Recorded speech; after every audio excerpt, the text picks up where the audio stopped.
তাহলে ঘোড়ার দৌড় খেলা রসুল বলছেন ঘোড় দৌড় প্রতিযোগিতা হালাল, কিন্তু যখন ওই তাসলিমাক দিয়ে ঘোড়ার দৌড় দিচ্ছে, অনেক দিনের আমার একটা আশা, আল্লাহ তুই ঘোড়ার দৌড় নবী কোলের চলবি, তে মিয়া মানুষ কে ঘোড় সওর হবে?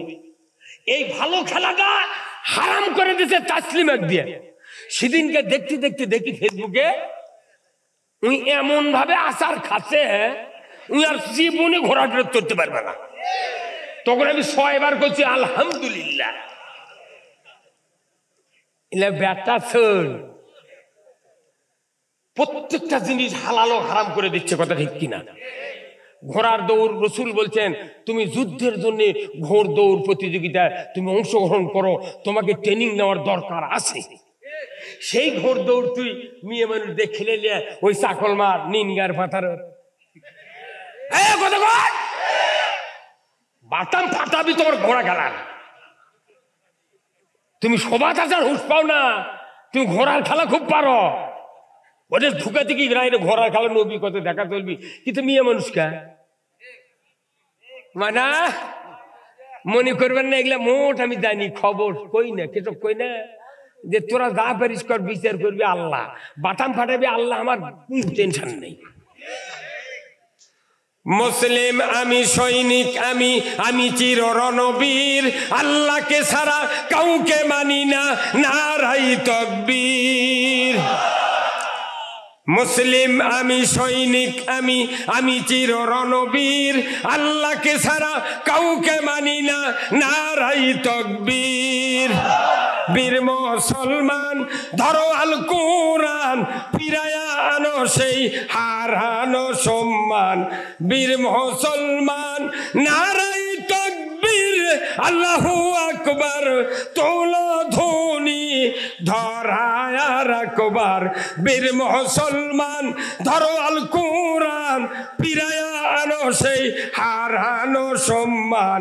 বীর মুসলমান হে দুর্গল মারহাবা, যে আওয়াজ শুনে ওরে মুসলমান ভাই কাঁপিত, কাফির বেঈমান, দুর্গল মারহাবা। দাওরে সে হুঙ্কার কররে তোলপার, পাপে দুনিয়া ভেঙ্গে কররে চুরমার। বীর মুসলমান ধরো আল কোরআন, ফিরায়া আনো সেই হারানো সম্মান।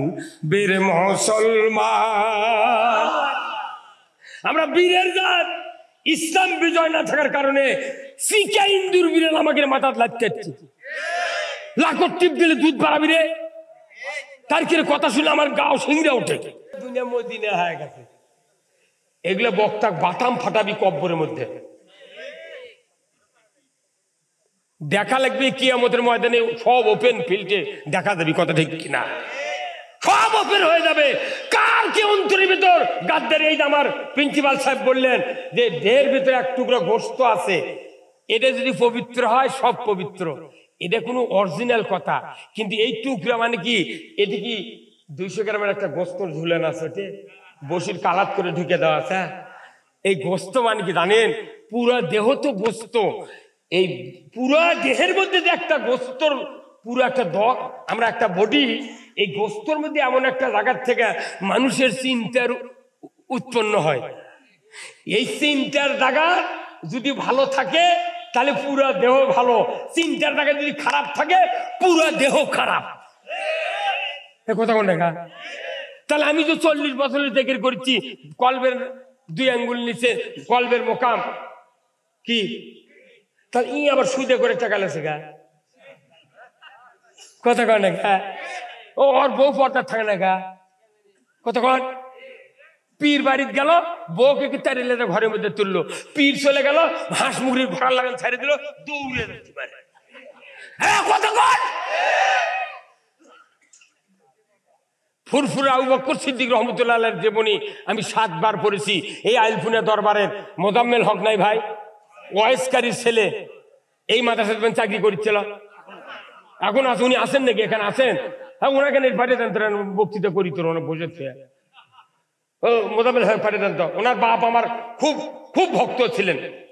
ওনার বাবা আমাকে বলছিলেন যে বাবা তোমার বক্তৃতা আমার কলজা ঠান্ডা হয়ে যায়, এত বাস্তবমুখী কথা তুমি বলো। আমি না হুজুর দোয়া করবেন। ফুরফুর আবু বকর সিদ্দিক রাহমাতুল্লাহ আলাইহির জীবনী 7 বার আমি পড়েছি। উনি 57টা ওসিয়তনামা বর্ণনা করেছেন। আল্লাহু আকবার। কতটা ওসিয়তনামা? 57টা ওসিয়তনামা। ওনার ওসিয়তনামার ভেতরে 1 নম্বর ওসিয়তনামা হলো ফুটবল খেলা দেখা যাবে না। কয়জন গেছিলেন টিকিট করে দেখতে? হ্যাঁ, ওনার জিজ্ঞাসা করে হুজুর কেন দেখা হবে না? বলে যে ওখানে ফরজ তরকের খেলা।